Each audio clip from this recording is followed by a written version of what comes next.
तव कथामृतं तप्तजीवनं कविभिरीडितं कल्मषापहं श्रवणमङ्गलं श्रीमदाततं भुवि गृह्णन्ति ये भूरिदा जनाः।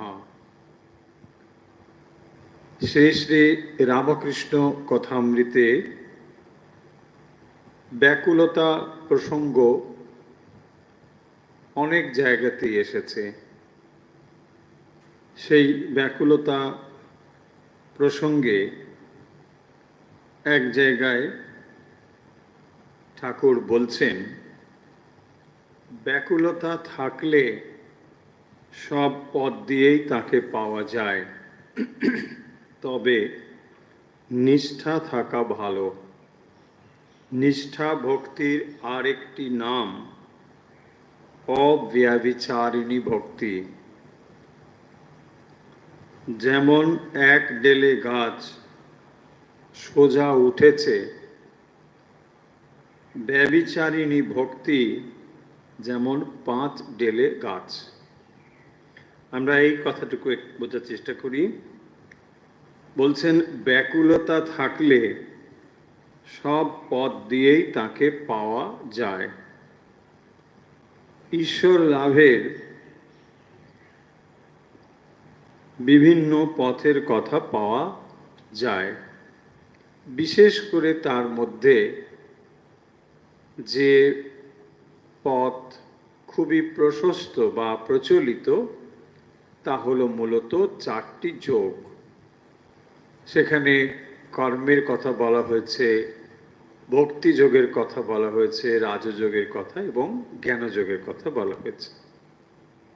অর্থাৎ জ্ঞানের বিচারের পথ দ্বারাও তাকে লাভ করা যায়, কর্মযোগের দ্বারাও, তাকে ভক্তির দ্বারাও লাভ করা যায় এবং রাজযোগের দ্বারাও তাকে লাভ করা যায়। কিন্তু যে কোনো যোগের ক্ষেত্রেই মূল যে কথা সেটি হলো ব্যাকুলতা থাকলে তবে সব পথ দিয়েই তাকে পাওয়া যায়।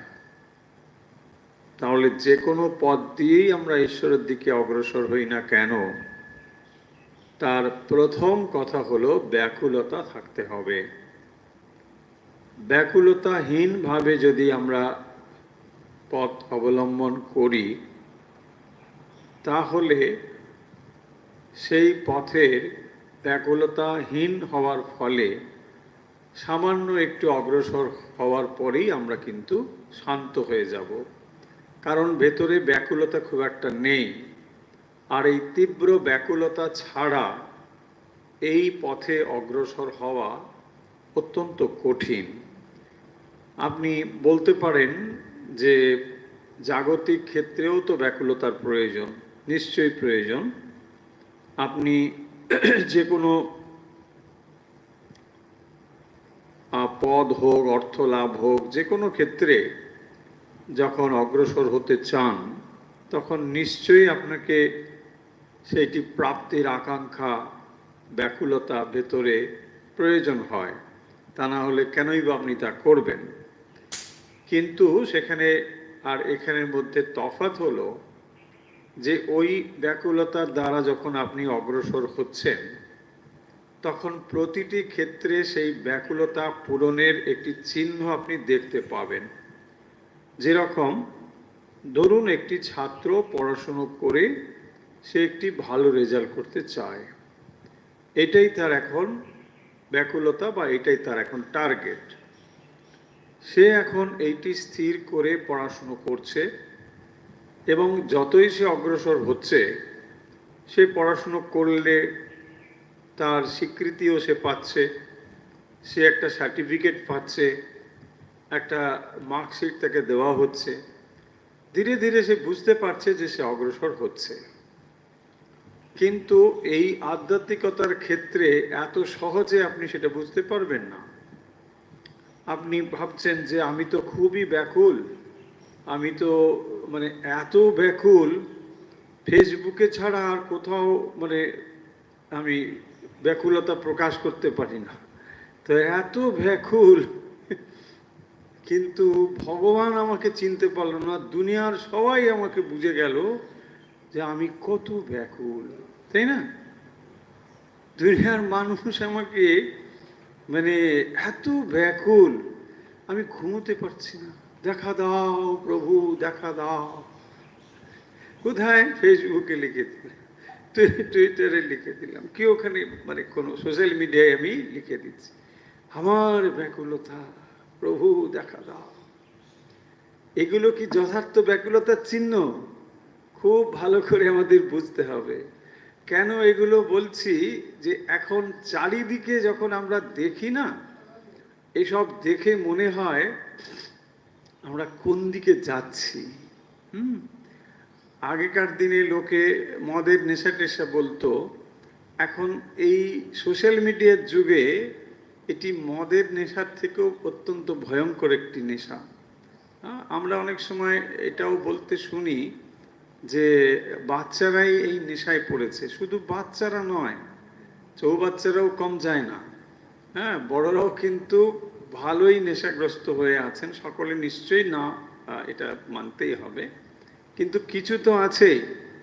এটি কেন আমি বলছি, আমার সাধারণ, আমার ভুলও হতে পারে ধারণা, যে দেখুন এই কদিন আগে বুদ্ধ পূর্ণিমা গেল, অন্তত বুদ্ধ পূর্ণিমাতে এই হোয়াটসঅ্যাপ বা এই সবগুলো তো থাকে, এগুলো তো কখনো কখনো আমি দেখি ঠিকই।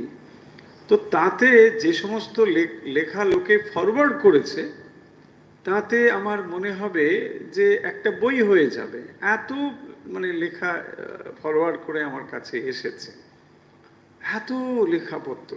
কিন্তু এগুলো কেউ পড়েছে বলে আমার খুব একটা কিন্তু বিশ্বাস হচ্ছে না যে এটা অন্তত একবার ফরওয়ার্ড করেছে সে যে একবার এটা পড়েছে, আমি শিওর নয়। সেই জন্যে এত কথায় এলো। তার মানে সবই কিন্তু আমাদের সুপারফিশিয়াল ওই ফেসবুকের মধ্যে চলছে। এই ফরওয়ার্ডের ভেতরে কি আছে গল্প? ফরওয়ার্ডের মধ্যে যে গল্পটি রয়েছে সেটি হচ্ছে যে আমাকে দেখো আমি কি ধরনের সঙ্গ করছি। বারবার বলছি, অন্যভাবে নেবেন না, এটা কেউ ভাবতে পারে না আমি কিন্তু খুব সিরিয়াসলি পড়তে পারেন। আমি সাধারণের কথা বলছি, আপনি হয়তো ব্যতিক্রমী হতেও পারেন, তাই জন্য এটাকে ওভাবে নেবেন না। সাধারণভাবে আমার যা মনে হয়েছে, দেখুন যদি এটা আপনি বলবেন যে কেন আপনার এই ধারণা হচ্ছে, যদি আমরা সিরিয়াসলি এটাকে খুব সবাই পড়ছি বলে মনে করি, তাহলে তার কোনো না কোনো প্রতিফলন তো সমাজে পড়বে।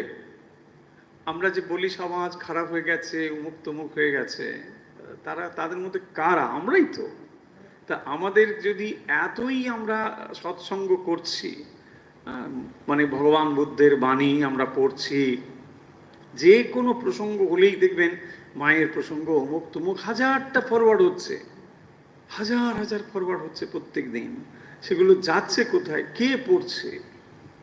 বরং কি সমস্যা হচ্ছে জানেন, এগুলো এত ফরওয়ার্ড হতে হতে আমাদের ওই জিনিসগুলোর প্রতি গুরুত্বটা কমছে। এটা একটা ভয়ানক জিনিস তৈরি হচ্ছে। ওই তো মোবাইল এসে আছে, ও ঠিক আছে। আর কেউ বইয়ের দিকে আর বেশি একটা মানে আগ্রহ দেখাচ্ছে না। কিছুদিন আগে মানে একটি এরকম আলোচনা হচ্ছিল, তো সেখানে একজন মানে একটা ঘটনা, মায়ের ঘটনা, সে এটা বলছে আমি পড়বো, ঠিক আছে পড়ো।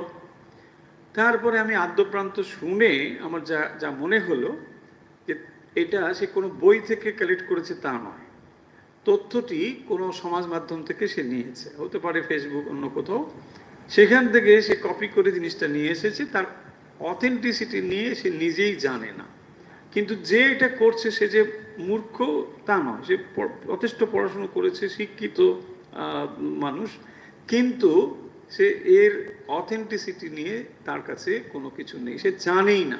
বলছে এইটার কোন বইতে রয়েছে, সোর্স বুক কি, আমি কিছু জানি না। আমি এক জায়গায় পেয়েছি, সেটা কপি পেস্ট করে আমি পড়ে দিয়েছি। দেখুন কতটা মারাত্মক হচ্ছে। সেখানে কেউ কি করবে, দু চারটে করে লাইন নিজের মতো করে ঢুকিয়ে দিয়ে নিচে স্বামী বিবেকানন্দ। এইগুলো খুব মারাত্মক জিনিস চলছে এখন। একটা মন গড়া দু চারটে লাইন লিখে দিল, দিয়ে নিচে স্বামী বিবেকানন্দ। কোন বই থেকে রয়েছে, কোথায় রয়েছে, তোমাকে সোর্সটা বলতে হবে তো। বাণী রচনায় থাকলে কত ভলিউম, কোন পাতা, এগুলো বলতে হবে। তাহলে নিজের মতো এরকম করতে গেলে বিপদ হচ্ছে, ওটা আবার কেউ একটা কোট করছে, সে আবার ওটা কোথাও লেখা হচ্ছে, সেখানে চেপে দিচ্ছে, এই করে সর্বনাশ হয়ে যাচ্ছে, মূল জায়গা থেকে আমরা সরে আসছি। তো ফলে এটা হয়তো প্রসঙ্গ থেকে একটু সরে গেলাম, কিন্তু এটা মানে খুব জরুরি বলে আমার মনে হচ্ছিল যে দয়া করে যারা ফরওয়ার্ড করছে সেটা ভালো হোক, আপনি নিজে অন্তত কয়েকবার ভালো করে পড়ুন, তারপর ফরওয়ার্ড করুন, তাহলে এটাও কাজে লাগবে। তা নাহলে আপনাকে কি মোবাইল কোম্পানি বা ওই যারা সার্ভিস প্রোভাইডার তাদের কাছে কি আপনি মানে চুক্তিবদ্ধ হয়েছেন যে এতবার ফরওয়ার্ড করলে আপনাকে একটা সোনার মেডেল দেওয়া হবে? কিছু তো এরকম নেই। তাহলে কেন আপনি এসব অযথা এগুলো ফরওয়ার্ড করে কার সুবিধাতে করছেন? নিজে পড়ুন, যদি এটা ভালো কিছু থাকে নিজে সেটা ভালো করে পড়ুন। এই সব চলছে। তারপর দেখবেন ওখান থেকে খানিকটা, এখন তো কপি পেস্ট করা কিছুই না, কপি করে নিল, দু চারটে লাইন বদলে দিয়ে নিজে একটা নিজের নাম দিয়ে ওটা নিজের লেখা বলে চলে গেল, ব্যাস। কি সাংঘাতিক অবস্থা চলছে। ধরুন একজন কেউ লেখাটা তৈরি করেছে, তাকে অনেক খেটে খুঁটে লিখতে হয়, সে কোথাও থেকে নিশ্চয়ই তাকে সোর্স বুক খুঁজতে হয়েছে, অথেন্টিক বই খুঁজে সেটাকে সে তৈরি করেছে। যে এটা তৈরি করেছে সে অনেক খেটে খুঁটে করলো, আপনি কি করলেন, সেটাকে কপি পেস্ট করে দুটো লাইন বদলে দিয়ে এখানে ওখানে বাস দিয়ে দিব্যি নিজের নাম দিয়ে ছেড়ে দিচ্ছেন বাজারে। চলছে এরকম, এই মানে প্রচুর চলছে এগুলো। এগুলো খুব মানে ভয়ঙ্কর একটা দিক। যাই হোক, যেটি বলার যে এই যে ব্যাকুলতা, তো এই ব্যাকুলতা এটি বোঝানোর কিছু নয়। ব্যাকুলতা এমন একটি জিনিস, যতই এটি গভীর হবে ততই এটি শক্তিশালী হবে। ব্যাকুলতাকে মুখে প্রকাশ করা যায় না। যদি আপনি এটাকে প্রকাশ করে ফেলছেন তাহলে বুঝতে হবে এটা গভীরতা নেই। আর প্রচ্ছন্নভাবে এটার দ্বারা যেটা আমি চাই, আমি ভক্ত জাহির করতে চাই। দেখুন খুব সাংঘাতিক জিনিস, ভক্ত হওয়া ভালো, ভক্ত সাজা ভালো না। আমরা অধিকাংশই ভক্ত সাজতে চাই, ভক্ত সাজছি, হ্যাঁ, ভক্তের মতন বেশ পোশাক পরছি, ভক্তের মতো ভক্ত সম্মেলনে যাচ্ছি, খুবই 10 জনের ফোন নাম্বার রেখেছি, হাই হ্যালো করছি, মানে এতে আমরা বোঝাতে চাইছি যে আমি একটা বিরাট ভক্ত। কিন্তু ভক্ত হওয়া, ভক্ত সাজা তফাৎ আছে। ভক্ত সাজার দরকার নেই, ভক্ত হতে হবে। দেখুন কথাগুলোকে মানে আঘাত দিচ্ছি বলে ভাববেন না, এই কথা আমি নিজেকেও শোনাচ্ছি, সকলকেই আমরা এরকম কথা ভাবছি। ব্যাকুলতা থাকলে সব পথ দিয়েই পাওয়া যায়, তার মানে শ্রীরামকৃষ্ণ মূল জায়গাটাতে পৌঁছচ্ছেন যে আসলে পথটা বড় কথা নয়, তুমি যে কোনো পথ অবলম্বন করো, তোমার ক্ষেত্রে যেটা সুটেবল হয়েছে, সেটা জ্ঞান হোক, ভক্তি হোক, যোগ হোক, যাই হোক, কিন্তু যেটা মনে রাখতে হবে সেটা হচ্ছে ব্যাকুলতা আছে কি না। ওই ছাত্রের পরীক্ষার বিষয় যেটা বললাম, সেখানে কিন্তু একটা এক্সপোজার রয়েছে। সে প্রতি মুহূর্তে একটা ক্লাস থেকে আরেকটা ক্লাসে প্রমোটেড হচ্ছে, সেখানে মার্কশিট রয়েছে, অ্যাসেসমেন্ট হচ্ছে, কিন্তু আপনি অত সহজে এই পরিবর্তনটা বুঝতে পারবেন না যদি না একটা বিরাট পরিবর্তন আসে, তাই না? প্রতি মুহূর্তে তো আপনি বুঝতে পারছেন না যে আমি 1 বছর মানে দীক্ষা নিয়েছি, তো নেক্সট ইয়ারে আমার তাহলে এবারে মানে বিগিনার্স থেকে অ্যাডভান্স হয়ে গেল, আপনি অ্যাডভান্স ভক্ত। কেন 2 বছর হয়ে গেছে, হ্যাঁ, তারপরে আরো অ্যাডভান্স ভক্ত, এরকম বলছে না, এরকম কোনো গ্রেডেশন তো নেই। তাহলে ভাবুন যদি গ্রেডেশন না থাকে তাহলে আপনি কি ভাবছেন? সেই জন্য কি ভাবছেন, আমি যেখানে আছি সেখানেই আছি। এই জায়গাতে ব্যাকুলতা হচ্ছে মাপকাঠি, যে আপনার ব্যাকুলতা বাড়ছে কি কমছে, বৈরাগ্য বাড়ছে কি কমছে, ঈশ্বরের প্রতি ব্যাকুলতা, ঈশ্বরের নির্ভরতা, এগুলো বাড়ছে নাকি কমছে, এই হচ্ছে অ্যাসেসমেন্ট। কারণ এটা বাইরে থেকে দেখা যাবে না, আর বাইরে থেকে বোঝাও যাবে না।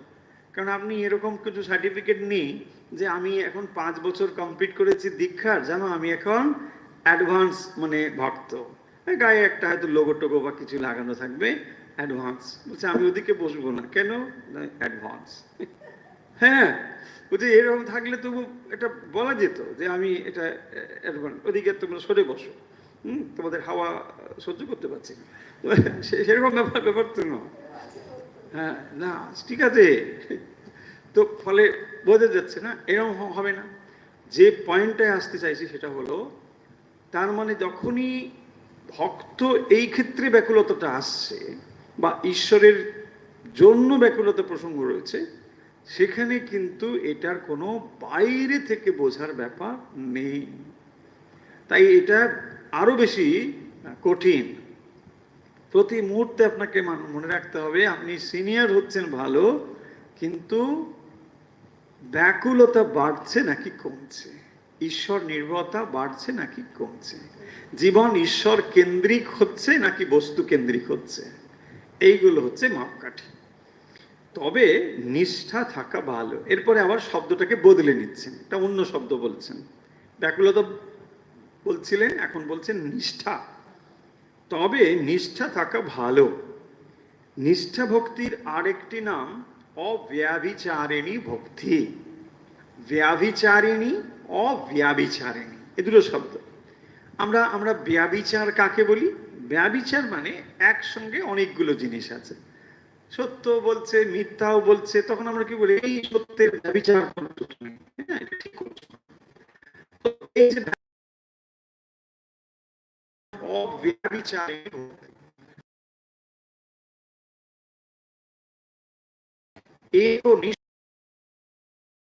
ভালোবাসা, অনেক কিছুর প্রতি ভালোবাসা নয়। এই যে নিষ্ঠা, যেমন এক ডেলে গাছ সোজা উঠেছে, দেখুন একটা গাছ এক ডেলে, ডেলে মানে একটা ডাল যুক্ত, একটা ডাল রয়েছে তার, হ্যাঁ, তো একটি ডাল যা রয়েছে এরকম যে গাছটা উঠেছে সেটা সোজা উঠে গেছে। ব্যভিচারিণী ভক্তি যেমন 5 ডেলে গাছ, তার মানে 5টা মুখে তার ভক্তিটা প্রবাহিত হচ্ছে। আচ্ছা তুমি এটা মানো, হ্যাঁ মানি, ওটা মানো, হ্যাঁ ওটাও মানি, এটা করো, হ্যাঁ ওটাও একটু হয়, মানে সব রকম আমি করি কিন্তু কোথাও গভীরতা নেই। এটাকেই বলা হয়েছে ব্যভিচারী। ভক্তি হয়তো আছে কিন্তু গভীরতা নেই। এখন এই গভীরতা না থাকলে পরে এখানে সেরকম কিছু কাজ হবে না। তাই বলছেন ব্যভিচারিণী ভক্তিটা মানে কিরকম না, অব্যভিচারিণী ভক্তি চাই, তার মানে একনিষ্ঠ ভক্তি চাই, একটির প্রতি নিষ্ঠা চাই।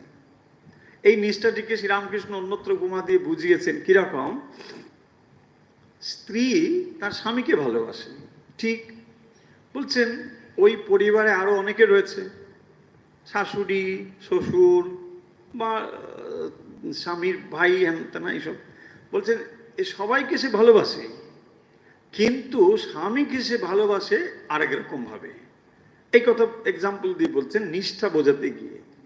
সবার প্রতি তার ভালোবাসা রয়েছে, সবার প্রতি তার কর্তব্য দায়িত্ব যেমন যেমন সে করছে, কিন্তু স্বামীর প্রতি তার ভালোবাসাটা একটু অন্য ধরনের। এই জিনিসটিকে বোঝাচ্ছেন নিষ্ঠা শব্দ দিয়ে। এটা হচ্ছে এক ডেলে গাছ। তো তার মানে আমার ভালোবাসা ঈশ্বর কেন্দ্রিক, তারপরে তার আনুষঙ্গিক যারা তাদেরকে আমি ভালোবাসি। এমন নয় যে এদেরকে ভালোবাসি বলে একে বাসি, তা নয়। আমি একে ভালোবাসি কারণ এরা একে ভালোবাসে। আমি স্বামীকে ভালোবাসি, স্বামীর সঙ্গে সম্পর্কিত যারা আমি তাকে ভালোবাসি। ব্যাপারটা নিশ্চয়ই আমরা বুঝতে পারছি যে এইভাবেই এই জিনিসটিকে বলা হচ্ছে। তো এইভাবে যখন এই জিনিসটি নিষ্ঠা সংযুক্ত হয়ে ঈশ্বর কেন্দ্রিক যে প্রেম বা ভালোবাসা, বলছেন এইটি হলেই তখন ব্যাকুলতা জিনিসটি আরো গভীর হয়। ব্যাকুলতা গভীর হলে তখনই এটা ঘটবে। আর ভালোবাসা যদি গভীর না হয় তাহলে তার দ্বারা খুব একটা ভালো কিছু আমরা দেখতে পাবো না।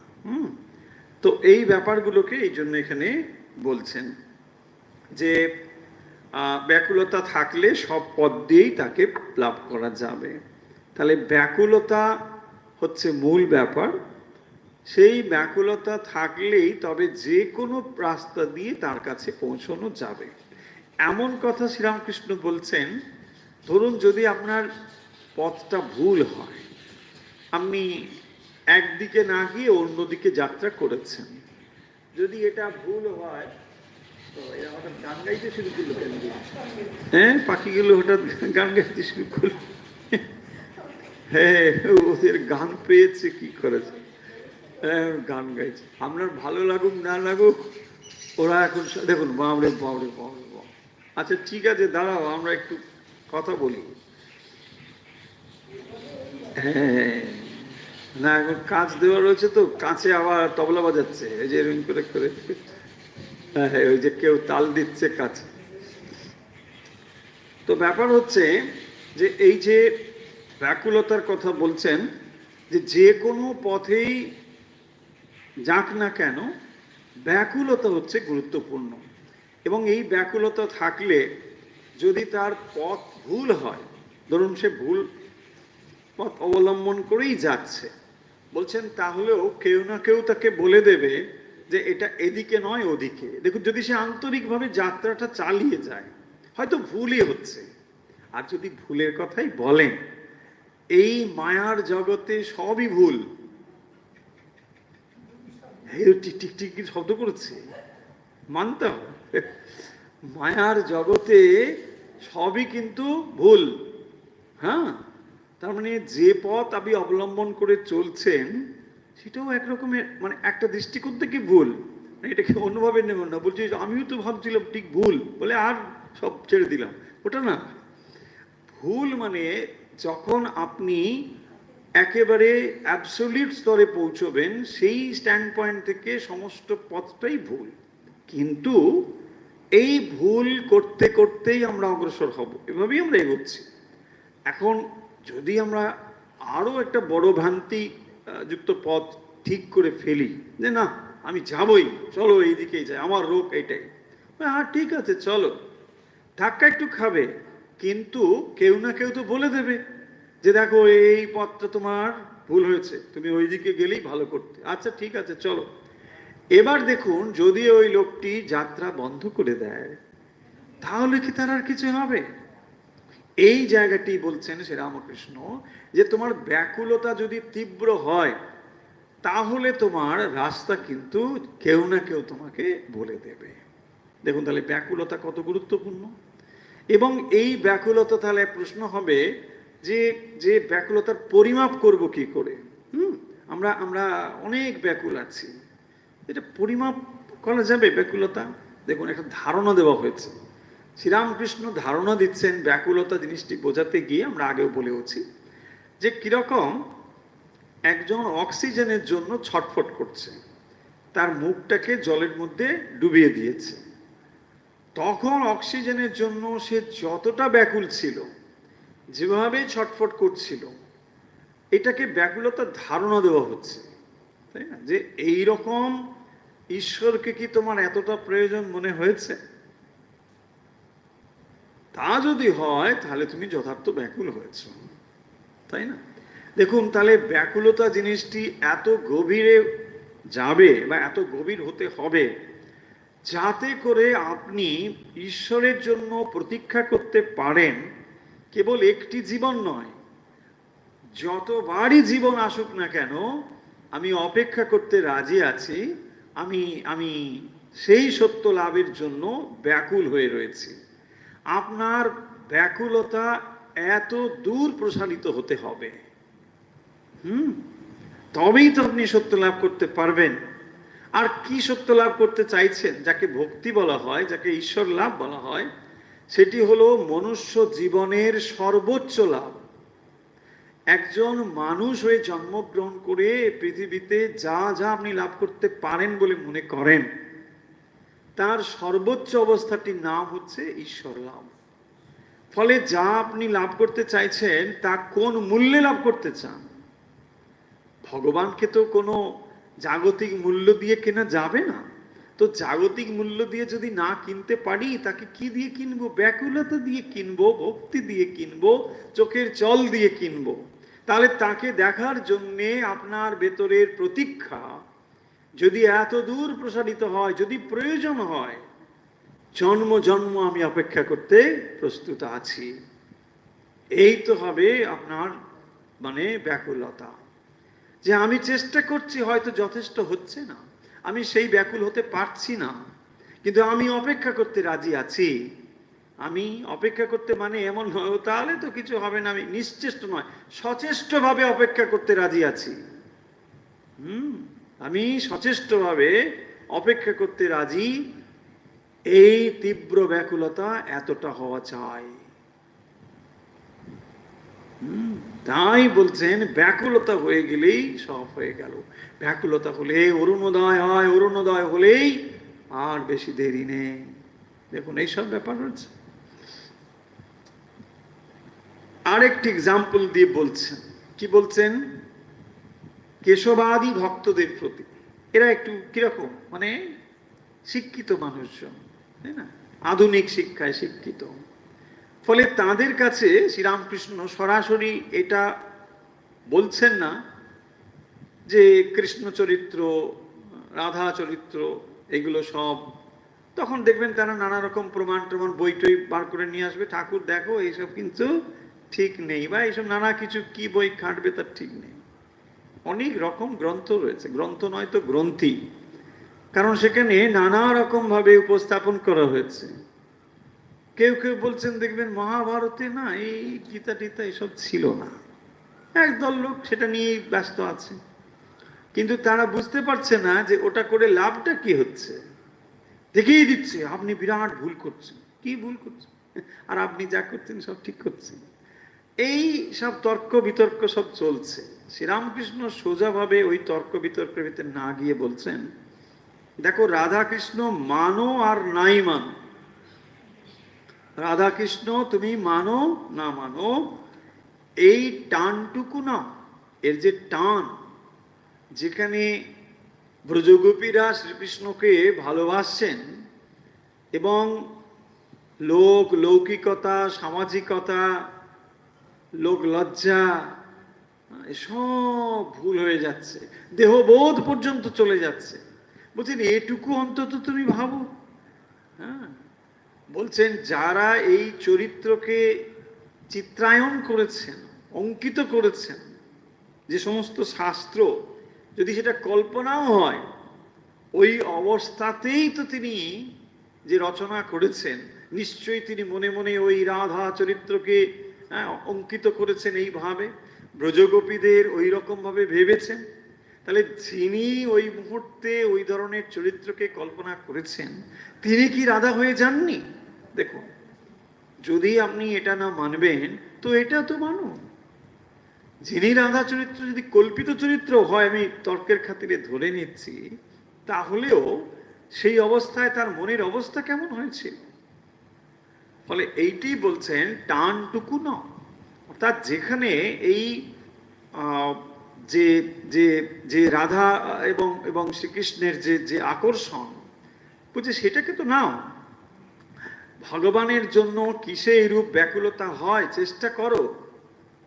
এই যে ব্যাকুলতা, টান, এইটাকে তো তুমি দেখো। অন্য জিনিসগুলো যদি তোমার মনে বিশ্বাস তৈরি না করতে পারে, এটাকে তো নাও।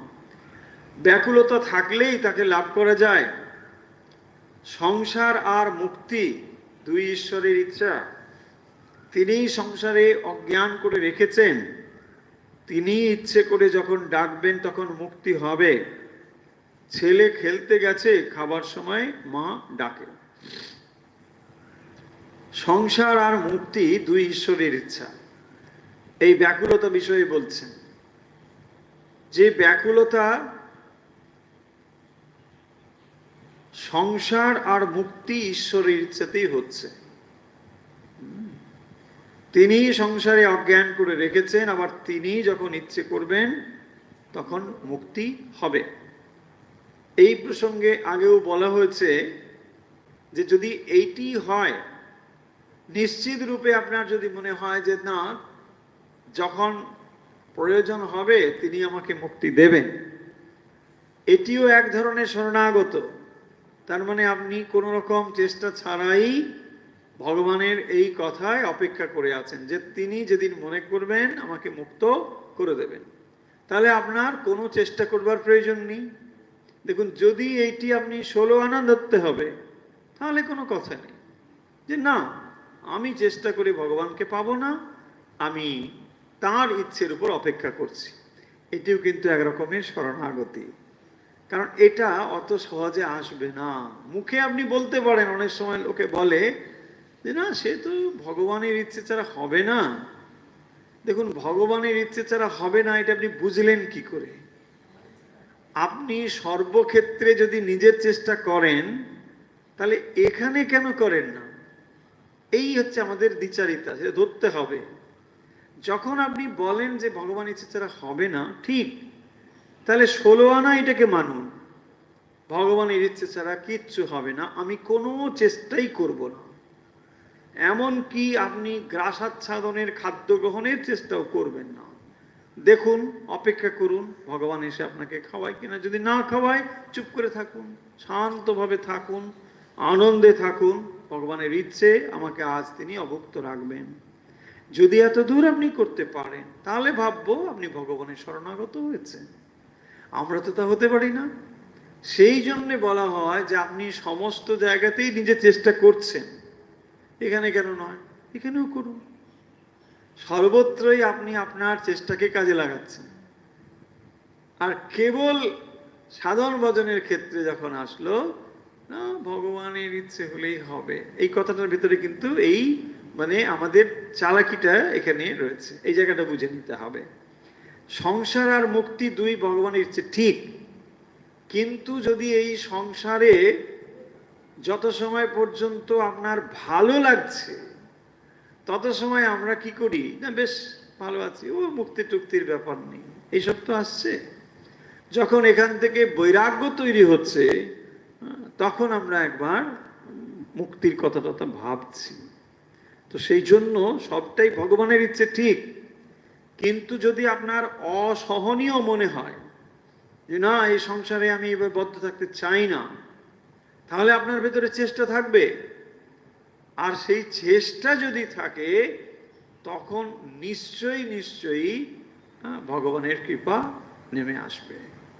ভগবানের কৃপার সত্যি সত্যি কোনো শর্ত নেই, এটা ঠিক কথা। কৃপা আপনি চেষ্টা করলেন বলেই যে কৃপা হবে তাও বলা যাবে না। কিন্তু যিনি ক্ষুধার্ত হবেন, তিনি নিশ্চেষ্ট হয়ে কি বসে থাকতে পারবেন? যিনি তৃষ্ণার্ত হবেন, তিনি জলের সন্ধান না করে কি বসে থাকতে পারবেন? হয় তিনি তৃষ্ণা উপলব্ধি করতে পারেননি, আর না হলে তার মধ্যে জিনিসটি ঠিক বোধগম্য হয়নি। যদি তিনি তৃষ্ণা কি উপলব্ধি করে থাকেন, নিশ্চেষ্ট থাকতে পারবেন না, তাকে চেষ্টা করতেই হবে। আর তখনই এই জিনিসটি ঘটবে।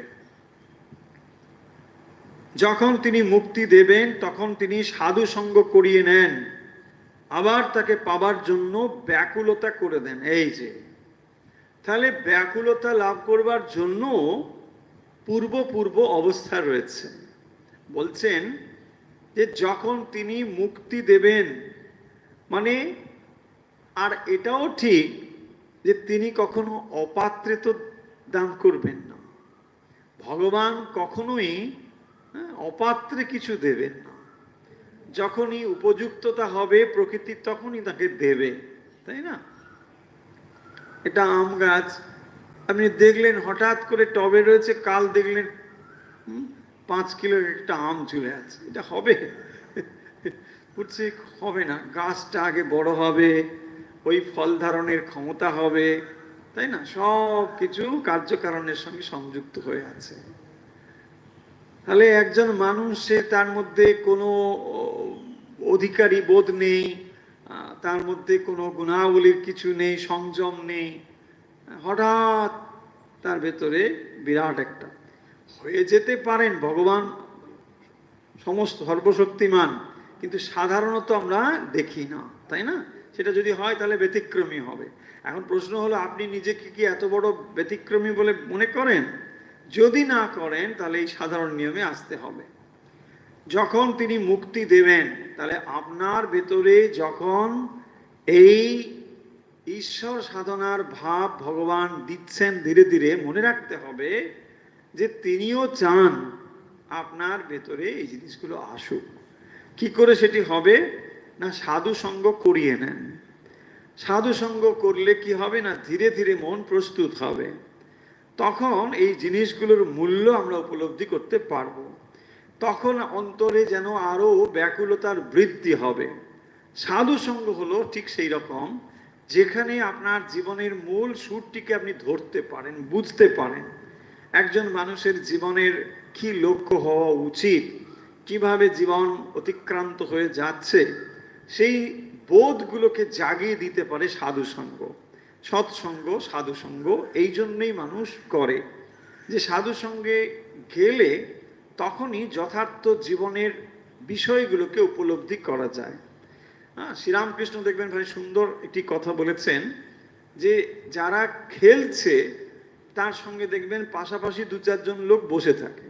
যেখানে দেখবেন কোনো তাস খেলা হয় বা অন্য কোনো খেলাধুলো হচ্ছে, এমনি এমনি ওরা বসে থাকে, ওরা তাস খেলে না। হ্যাঁ, ওরা ওরা থাকে খেলার সঙ্গে, ওটা তাদের আর একটা মজা, ওখানে বসে থাকে। সে কিন্তু বসে থাকে, সে তারা কোনো দলের সঙ্গে নয়। বলছেন ওই যে দলের সঙ্গে নয়, মাঝে মাঝে ওরা ঠিকঠাক চালটা বলতে পারে। হ্যাঁ, বলে দিল এইটা খেলো, সত্যি সত্যি ওরা ঠিক খেলেছে, তাই না? এরকম হয় কেন বলছেন দেখুন, এর যুক্তি আছে। যুক্তি হলো না, যে দুজন খেলছে, দুজন হোক চারজন হোক, যারা খেলছে তারা অলরেডি বায়াসড হয়ে আছে। বায়াসড মানে যে সব সময় তার মাথায় ঘুরছে যে আমাকে জিততে হবে, এইটা ঠিক হচ্ছে, এইটা, আর নিজের যে চাল ভুল হচ্ছে এটা সে বুঝতে পারে না। নিজে যে একটা ভুল খেলে ফেললো এটা সে বুঝতে পারে না। সেই জন্যে যে এগুলোর সঙ্গে কোনোভাবেই যুক্ত নয়, বাইরে রয়েছে, সে আনঅ্যাটাচড টোটালি, সে কিন্তু বুদ্ধিটা তার ঠিক ঠিক কাজ করে। কারণ অলরেডি মাথা যখন আপনি দিয়ে ফেলেছেন তখন আর বুদ্ধি কাজ করে না, কম্পিউটার হ্যাং হয়ে যায়, তাই না? অনেক সময় দেখবেন মানুষ জাগতিক বিষয় নিয়েও সাধু সঙ্গ করে, সাধুর কাছে যায়। হ্যাঁ, যে সাধুদের কাছে বলে মহারাজ এটা কি করব, অমুক করব। তারা সংসার থেকে দূরে রয়েছে, তারা যে আপনাকে সংসারে খুব একটা ভালো পরামর্শ দেবেন তা নয়, কিন্তু তারা যে দু চারটি কথা বলবেন দেখবেন সেটা একদম অমোঘ, ঠিক ঠিক শক্তিশালী কথা, যে না না এরকম না করে না এটাই করুন, এটাই ভালো। তারা যে কথা বলবেন দেখবেন সেটা আসলে ঈশ্বর কেন্দ্রিক কথা, জীবনটাকে কি করে ঈশ্বর কেন্দ্রিক করা যায় এই উপদেশ দেবেন। সেই কারণের জন্য দেখবেন সাধু সঙ্গেও অনেক উপকার হয়, আর তারা এই পথটা বলে দেয়। আর যখন এই পথটা বলে দেয় আপনার তখন ভেতরে একটা ব্যাকুলতা তৈরি হয় যে না তাই তো, কেন এইরকম করে জীবন যাচ্ছে, এই তো সময় নষ্ট হচ্ছে, এটা তো ঠিক নয়। আপনার ভেতরে যে ক্ষমতা শক্তি ছিল সুপ্তভাবে সেটাকে জাগিয়ে দেয় সাধু সঙ্গ। ভেতরে ছিল, সেই জন্যে সাধু সঙ্গের কথা দেখবেন কথামৃতে বারবার বলেছেন, এখানেও বলছেন শ্রীরামকৃষ্ণ যে যখন মুক্তি দেবার জন্যে ভগবান আপনাকে নির্বাচিত করছেন, যে আর একটু মানে ওকে বাকি রয়েছে, এইটুকু করিয়ে ওকে আমরা নিয়ে যাব, তখন দেখবেন এই অনুকূল পরিবেশগুলো তিনি করিয়ে দেবেন। সাধু সঙ্গ হলো, একটু একটু একটু সাধন ভজনের ব্যাপারও হলো, ধীরে ধীরে আপনি এগুলো করছেন, একটু অগ্রসর হচ্ছেন, ভেতরে একটু ব্যাকুলতা আসছে। সেই তীব্র ব্যাকুলতা দুর্লভ জিনিস, কিন্তু অন্তত শুরুটা তো হোক। যে তীব্র ব্যাকুলতা ধরুন সেটা একদিনে হবে না, সেটা সময় লাগবে, কিন্তু ধীরে ধীরে এটা তো হতে পারে। তো সেই জায়গাগুলো এখানে বলছেন। কর্ম গেলে কেরানিরা যেমন ব্যাকুল হয়, হ্যাঁ, যখন কর্ম যায় তখন কেরানির যেমন ব্যাকুলতা হয়। তো যখন চাকরি চলে যায় কারো তখন কি হয়, তার ভিতরে একটা ব্যাকুলতা তৈরি হয়, না একটা চাকরি চাই, একটা চাকরি চাই, মানে বোঝাচ্ছেন নানা দৃষ্টিকোণ থেকে এই জিনিসটিকে বোঝাচ্ছেন যে ব্যাকুলতা জিনিসটা কি। সে যেমন রোজ আপিসে আপিসে ঘোরে দেখুন, আর জিজ্ঞাসা করে হ্যাঁ গা কোনো কর্ম খালি হয়েছে? ব্যাকুলতা হলে ছটপট করে কিসে ঈশ্বর পাবো। উপমা দিয়ে বোঝাচ্ছেন, কারণ এই উপমাগুলো আমরা বুঝতে পারবো, চিনতে পারবো। তাই জন্য বলছেন যদি চাকরি চলে যায় তো সে কি করবে? আর একটা অফিসে গিয়ে বলছে, বাবু চাকরি টাকরি আছে? বলছে না না, এখন 6 মাস পরে এসো, এখন কিছু নেই। 2 দিন পরে আমার ওখানে গিয়ে হাজির, আরে তোমাকে বললাম 6 মাস। বলছে না, 6 মাস তো আপনি বলেছেন, যদি খালি হয়ে যায়। দেখুন, হওয়ার কোনো সম্ভাবনা নেই, তবুও যাচ্ছে। সে নিজেও জানে হয়তো হবে না, তবুও যাচ্ছে কেন? তার উপায় নেই, তার দরকার। এই জায়গাটি বোঝাচ্ছে যে ব্যাকুলতা হচ্ছে এমন জিনিস, তীব্রভাবে সে ব্যাকুল হয়ে রয়েছে। আমার চাই, ভগবানকে চাই। গোপে চারা, পায়ের উপর পা দিয়ে বসে আছেন, পান চিবোচ্ছেন, কোনো ভাবনা নেই। এরূপ অবস্থা হলে ঈশ্বর লাভ হয় না। এবারে উল্টো জিনিসটা বোঝাচ্ছেন, ব্যাকুলতার বিপরীত জিনিসটা বোঝাচ্ছেন। হ্যাঁ হ্যাঁ, কি হে, কেমন আছো? হ্যাঁ, ওরে হিদু দেখ, নিশ্চয়ই টাকা হচ্ছে, আছে না? হ্যাঁ, এই হচ্ছে মানুষের কথা বলবার ধরন, যে একজন মানুষ ভেতর থেকে তার যে পরিবর্তন হয়েছে, আপনি কথাবার্তার ধরন দেখেই বুঝতে পারবেন। তাই বলছেন গোপে চারা। এখন গোপে চারাটা বেশি দেখা যায় না, আগেকার সময় সব ছিল, ঠাকুর তো নিশ্চয়ই দেখেছেন। তা গোপে চারাটা, হ্যাঁ, বিশেষ করে এখন যারা এইসব মিলিটারি থাকতেন, তারা এক সময় এসব করতেন, গোপটোপ এখনো আছে, অনেকে এইসব গোপটোপগুলো এরকম বিরাট বিরাট করে। মানে তখন কারণ ছিল, কারণ হচ্ছে কি, তখন খুব সামনাসামনি এইসব সেনা টেনাদের, মানে যুদ্ধ টুদ্ধ হলে খুব সামনে, এখন তো আর ওরকম হয় না, এখন অন্যরকম যুদ্ধ হয়। তো তখন এরকম ছিল, ধরুন একজন পুলিশের লোক এত বড় একটা গোপ রেখেছে, সামনে যখন সে দাঁড়াবে তাতেই মানে আপনার হয়ে যাবে, তাকে খুব একটা বেশি কিছু বলতে হবে না। সেই জন্যে এক সময় সরকারিভাবে টাকা দেওয়া হতো গোপ মেনটেন করবার জন্য। হ্যাঁ, ভাবুন, গোপ মেনটেন করবার জন্য। ধরুন একটা পুলিশের বড় অফিসার, তিনি একটা বিরাট মানে গোপ রেখেছেন, এখানে হয়তো ঝুলে রয়েছে খানিকটা, এদিকে 12-13 ইঞ্চি ঝুলে আছে। 12-13 ইঞ্চি আমি এমনি বললাম, আরো বেশি বেশি হতে পারে। মানে এটা বিরাট ব্যাপার, ধরুন বিভৎস ব্যাপার হয়ে আছে। হ্যাঁ, আপনি মনে মনে রাবণ টাবণের গোপ একটু চিন্তা করুন। তো সেই রকম একটা থাকলে পরে কি হবে, দেখে বিরাট ভয় করবে না? এইবারে বলছেন গোপের চারা, চারা দেওয়া মানে ওইটাকে এখন ঠিকঠাক করা, একটু এখানে একটু করছে, ওখানে একটু করছে, ওটাকে আবার ঠিক এরকম হয়ে থাকবে, ব্যাপার আছে না? ওখানে তেল টেল দিতে হবে, নাহলে এমনিতে থাকবে না, গোপটাকে মেনটেন করতে হবে। আরে তার জন্য মাসোয়ারা টাকা দেওয়া হয়।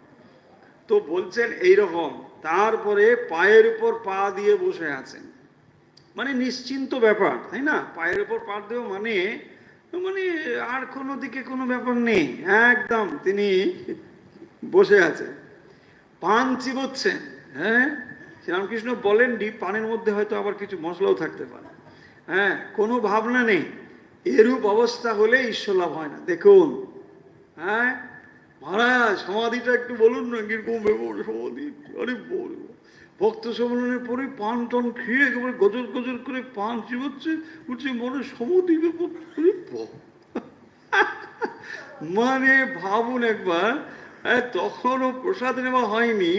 হ্যাঁ, কিন্তু উনি তখন প্রসাদ প্রসাদ নিয়ে একেবারে কচর কচর করে পান চিবুতে চিবুতে এসে বলছেন সমাধি জিনিসটা মানে একটু যদি, বাপ রে বাপ, মানে আপনি বলে দিলেই কালকে উনি সমাধি, কি আশ্চর্য! এই কথাগুলো বলছেন যে ব্যাকুলতা কোথায় হয় না। দেখুন, বিপরীত জিনিসটাও জেনে রাখা দরকার। হ্যাঁ, এই হচ্ছে অহংকারের লক্ষণ। তারা কোনো কথা শুনবে না, এখানে এতটাই উঁচু হয়ে আছে, এখানে জল জমবে না। এদেরকে গিয়ে যদি আপনি শাস্ত্রের কথা বললে, ও সব মিথ্যে কথা। ও এক শ্রেণীর লোক মানুষকে ভুল বোঝাতে এইসব শাস্ত্র শাস্ত্র বলেছে। হ্যাঁ, আপনাকে দুর্বল করতে শিখিয়েছে।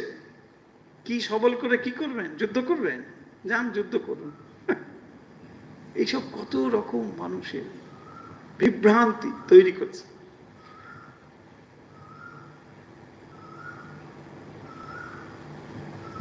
আচ্ছা, এরা এত জপ করে, এত তীর্থ করেছে, তবু এরকম কেন?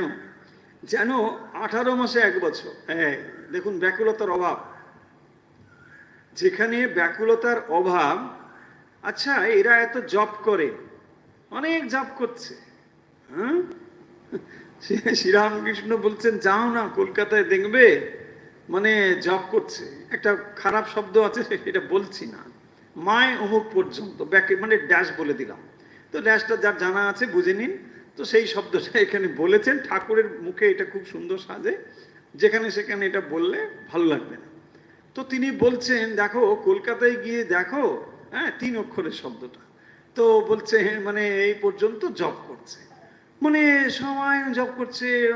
জব করলে কি হবে, ব্যাকুলতাহীন ভাবে জব করলে পরে কিছু এক লাভ হবে না, এটাই বলছেন। আচ্ছা এরা এত জব করে, এত জব করছে, হ্যাঁ হ্যাঁ জব ধান জব ধান, জব করে যাচ্ছে ধান করে যাচ্ছে, এত তীর্থ করেছে, হ্যাঁ কিসের জন্য সব তীর্থ করেছে, এই তো করে গেলাম, এই তো অমরনাথ ও কত ভর, হ্যাঁ তবু এরকম কেন, ভেতর হলো? বলছে সাধুর কমণ্ডলু 4 ধাম ঘুরে আসে, কিন্তু যেমন তেতো তেমনি তেতো, হ্যাঁ? ফলে তীর্থ দর্শন, জপ ধ্যান, ব্যাকুলতা সংযুক্ত হলে তবেই এগুলোর মূল্য আছে। ব্যাকুলতা না হলে এগুলো কেবল যান্ত্রিকতায়, বলছি না যে যান্ত্রিকতাতে কোনো মূল্য নেই তা নয়, কিন্তু যে সম্ভাবনাটা ছিল সেটাকে আমরা যেন খানিকটা কমিয়ে ফেলছি, এটাই হচ্ছে বক্তব্য। দেখুন কিছু নারফকের তো কিছু ঠিক আছে, কিন্তু বিপদ রয়েছে ওখানেও, অহংকৃত হওয়ার একটা বিরাট বিপদ রয়েছে, যে আমি এত জপ করছি এত দান করছি, ওই যে বললাম ভক্ত হওয়া আর ভক্ত দেখানো সাজা। তবু এমন কেন হয় যেন 18 মাসে 1 বছর, মানে ঢিমেতে তারা, ওইটাকে বোঝানো হয়েছে 18 মাসে বছর, তার মানে ঠিক আছে একটা গয়ঙ্গচ্ছ ভাব, হ্যাঁ চলো ঠিক আছে হচ্ছে, হ্যাঁ ওই হচ্ছে হবে বেশ ঠিক আছে, জব করতে হয় বলেছে, হ্যাঁ চলো হয়ে গেছে, জব হয়ে গেছে চলো, মানে মেডিটেশন ডিউটির মতো, হ্যাঁ বেশ হয়ে গেল। ঠিক আজকে যদি একাদশী বলছে মেডিটেশন আজকে করতে হবে না, আমরা খুব খুশি আজকে আর মেডিটেশন নেই, ব্যাস, হ্যাঁ না, মানে এইরকম একটা ব্যাপার। হরিশকে বললুম কাশি যাওয়া কি দরকার যদি ব্যাকুলতা না থাকে, হরিশকে বললুম কাশি যাওয়া কি দরকার যদি ব্যাকুলতা না থাকে।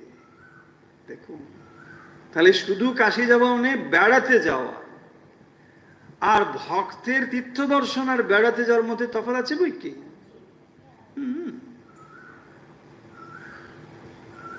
বেড়াতে আপনি যান, তারপরে ধ্যান করবার ছবি ফেসবুকে দিয়ে দিন, হ্যাঁ হ্যাঁ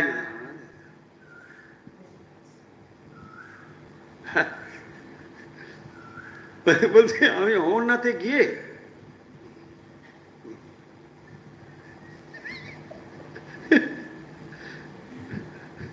কি অবস্থা ভাবুন। আরে আপনি যান তীর্থ দর্শন করুন, সেটা সবার কাছে ওরকম বলবার কি মানে আছে, তাই না? বলছেন এই জন্য দেখুন কাশি যাওয়া কি দরকার যদি ব্যাকুলতা না থাকে, ব্যাকুলতা থাকলে এখানেই কাশি। দেখুন কি বলছেন আবার, যদি ব্যাকুলতা থাকে, মনের ভেতরে একবারও হয়তো ভগবানকে ভাবছি না অত তীব্র ভাবে, ভাবছি কাশি গেলে হয়ে যাবে, হবে হবে না, এটাই বলছেন। এত তীর্থ এত জপ করে হয় না কেন, হয় না কেন? এই জন্য শ্রীরামকৃষ্ণ সেলফ অ্যানালিসিসের কথাটা বলছেন, মূল জায়গায় যাবার কথা বলছেন, যে এত জপ করছে, এত তীর্থ করছে, এত শাস্ত্র পাঠ করছে, এত কিছু করছে, হচ্ছে কি? নিজেকে খুঁড়ে খুঁড়িয়ে দেখতে হবে। যেমন নাকি বলছেন শ্রীরামকৃষ্ণ, চালটা হয়েছে কিনা ওখানে ঢেকিতে চাল তুলে তুলে পরীক্ষা করে দেখে, তারপরে যদি চালটা তুষ থেকে আলাদা না হয় আবার ধান থেকে মানে ওটা ফেলে দেবে ওখানে। এটাকে বলছে সেলফ অ্যানালিসিস করা, দেখা যে আমার জীবন ঈশ্বর কেন্দ্রিক হচ্ছে কিনা, আমি এগোচ্ছি কিনা, আমার মধ্যে ব্যাকুলতা বাড়ছে কিনা।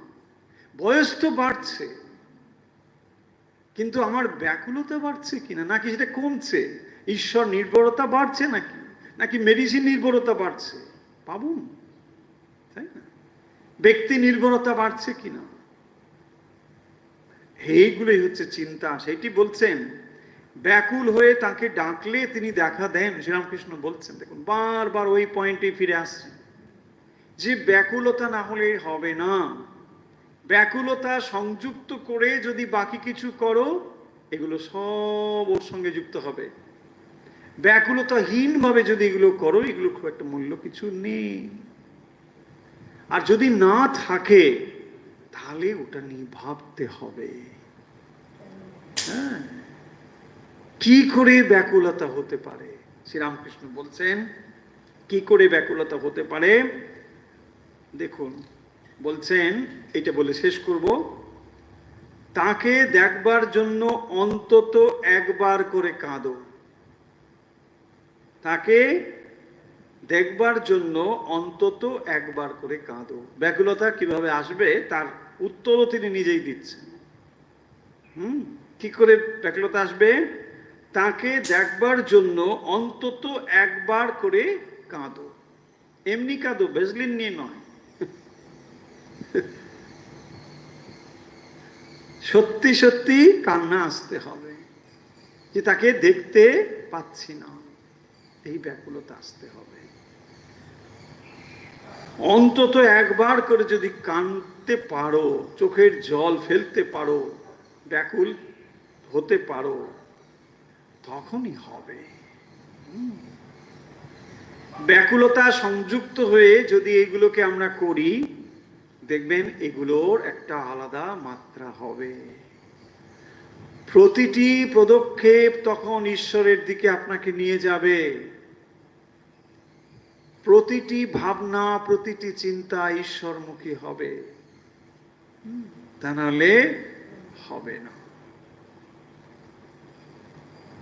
এটা করলে ভগবানকে পাওয়া যাবে, এটা করলে পাওয়া যাবে না, এমন বলা যায় না। যে কোনো কাজ, যে কোনো ভাবনা, সমস্ত যদি ব্যাকুলতা সংযুক্ত হয়, সারাদিন আপনি যা করছেন সবই সাধনায় রূপান্তরিত হয়ে যাবে। যা করছেন সারা দিন একটা মানুষ যা কিছু করে, ব্যাকুলতা সংযুক্ত হয়ে সেগুলো করলে সেটাই তখন সাধনা হয়ে যাবে। তা না হলে আপনি যা কিছু করুন সেটা মেকানিক্যাল হয়ে যাবে, সবই যান্ত্রিক ভাবে হয়ে যাচ্ছে। মনের সঙ্গে কোনো যোগ নেই, আন্তরিকতার সঙ্গে কোনো যোগ নেই।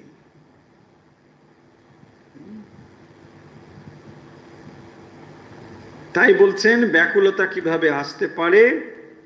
নিষ্ঠা সংযুক্ত হয়ে অব্যভিচারিণী ভক্তির কথা বলছেন।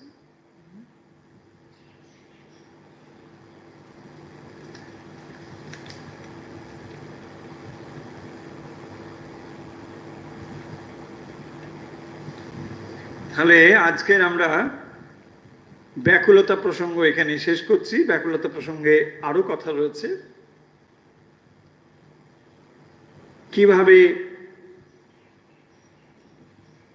ব্যাকুল হতে হয় এবং এই ব্যাকুলতা না হলে